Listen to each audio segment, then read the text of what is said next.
Since this channel has hit 10,000 subscribers, I'd like to do a play button model, and let's 3D print it. As seems to be customary with channels that hit 10,000 subscribers, they make their own play button. So let's do a sketch. I'm going to start, well, not on the front plane, but on the top plane rather. We'll do a 4" by 6"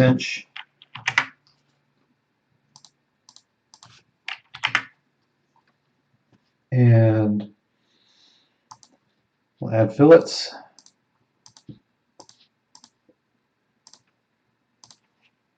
We'll make that 0.5. And let's go with a new feature, plane. Relative to the top plane, let's go with something like 1/2". I'm going to create a sketch on this plane. We're going to put a single point on the origin. Now in this channel, making sure that, yep, now in this channel I haven't done, I've done lofting a fair amount. I haven't done much boundary unless it's been on a surface. So we can do a loft or boundary. I'll choose boundary. Let's choose this sketch going to this point. And we can choose normal and normal. And that gives us a nice play button shape.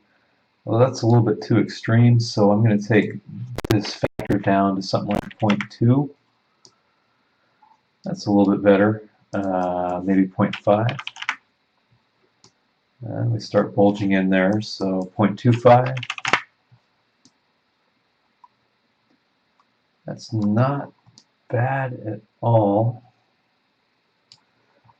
But I'm gonna, yes, just stick with 0.2. And that will be the play button. Why don't we add some text? Going back to the plane that I made, sketch. Choosing text, we're going to say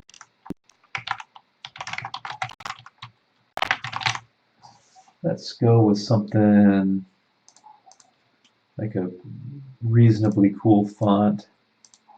How about that one? Make that under points, maybe a 28 point. Oh, I guess with this font I can go even bigger. That's a pretty good size.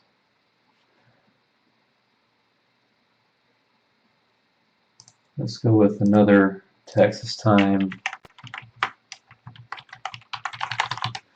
10,000 subscribers. Again, going to font. Maybe I should do Comic Sans, you know, that's a good generic font.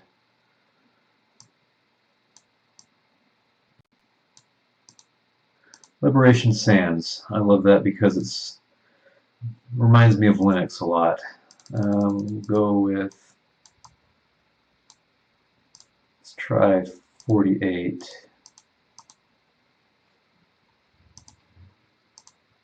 I don't think that quite fits.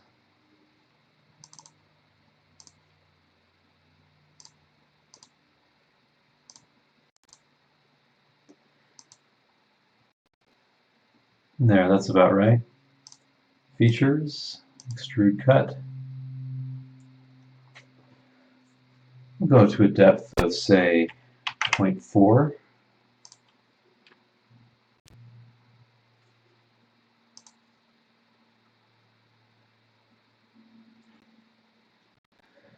Now I can grab plane 1, sketch. Let's work on that play button. Make an equilateral triangle.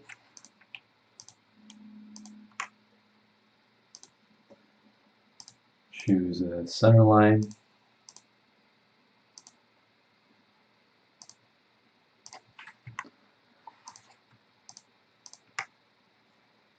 Equal and coincident. Make this vertical. Oh, something like 1.5.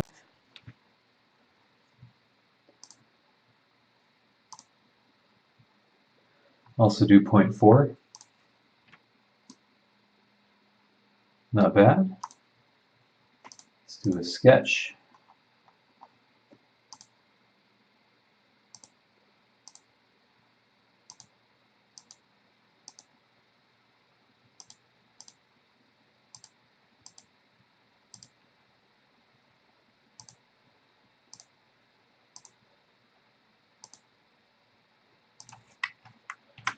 There's kind of a demented K.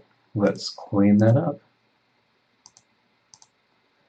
We'll choose collinear and equal. Make sure that these two lines are equal. We'll take this bottom point and make it coincident. For consistency, we're going to make that equal. Coincident. Let's come up here and make sure that these two lines are collinear and equal. These also must be equal. And we'll add in a perpendicularity there. Select midpoint and make these horizontal.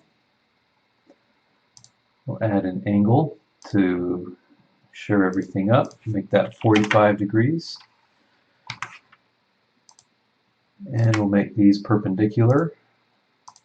And that snaps our K into the right place, but looks like adjusting it messed up a little bit, so we'll leave it here for a moment. Give that a dimension, say something like 0.1. Well, we could probably go a little wider. 0.2. Perhaps I can lower the height of this.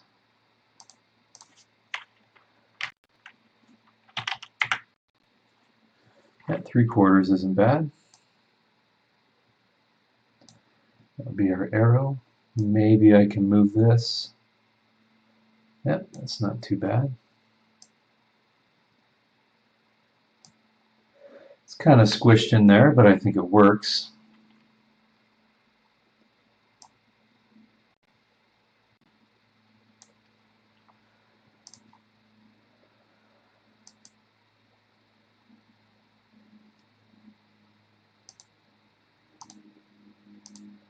Give this a dimension of 0.075 perhaps. If I raise this to the height of our origin, yeah, it needs to be a little bit lower. I'm eyeballing it here. Let's go with 0.05. And then how long do we want our arrow to be?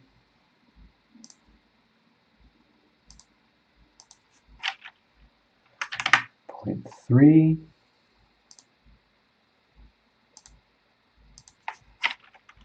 0.06. There we go.